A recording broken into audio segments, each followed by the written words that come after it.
guys, welcome to my channel, and today I'm going to show you how I make gluten-free bread in my bread maker. So I'm going to show you what scale I have. See if I can, there we go.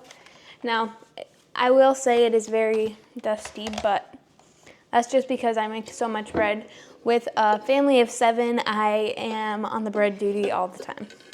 So we will be measuring this in grams, and the first thing we do is 400 grams of water. 403. And I'm gonna use 3 eggs. We use duck eggs. It originally calls for 150 grams of eggs, and we like to use duck eggs. They're a little bit bigger, so they will have more. I'm gonna show you a comparison to a small chicken egg and a duck egg. This is the chicken egg, this is the duck egg. Now, there is a slight change in color. If you get these from somewhere like maybe, if you get them from a store, like we got these will be white, or if you get them from like a homegrown farm, they will most likely be like brown, but duck eggs will mostly always be white.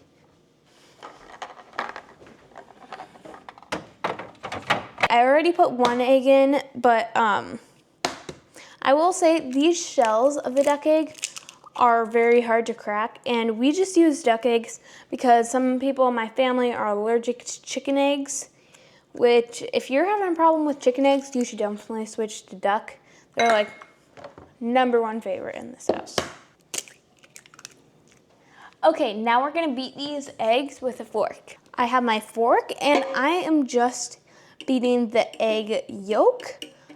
The white doesn't matter at all. I'm just making sure that's beaten up. Otherwise, there will be chunks of egg yolk in the bread. And now I'll put these away.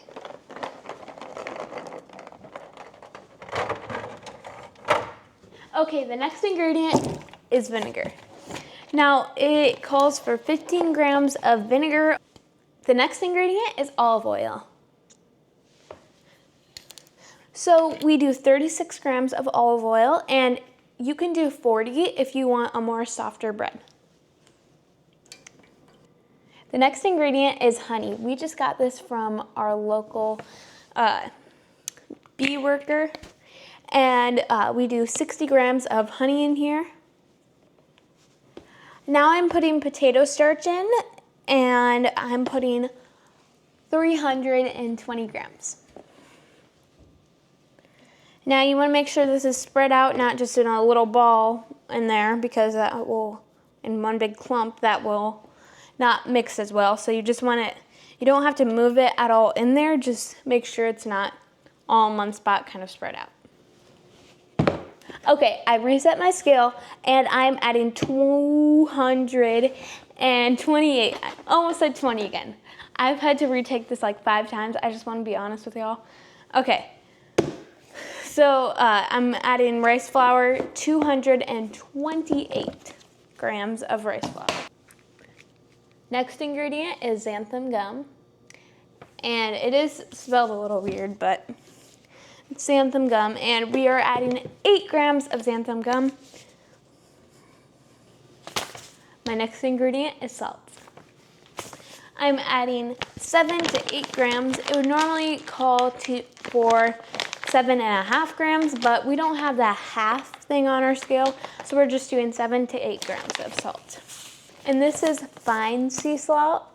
You don't want to use those chunks because I don't think that would work. I don't know. We've never done it with the chunks. I just recommend not doing it.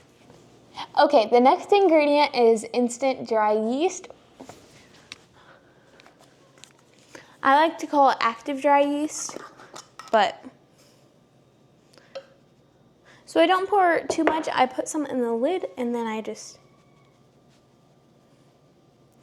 oh, and if I didn't already say, it's 9 grams.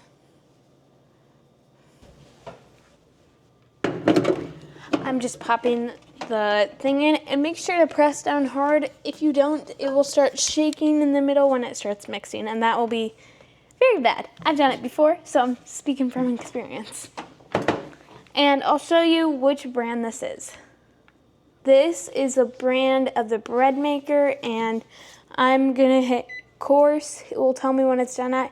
Course 5 is now towards the end. It will start beeping, and that's just when you open it and add any toppings you want to add to the bread. And then also you can scrape the sides. I never do, and my bread turns out just fine. But I do like to add cinnamon and sugar once in a while for fun.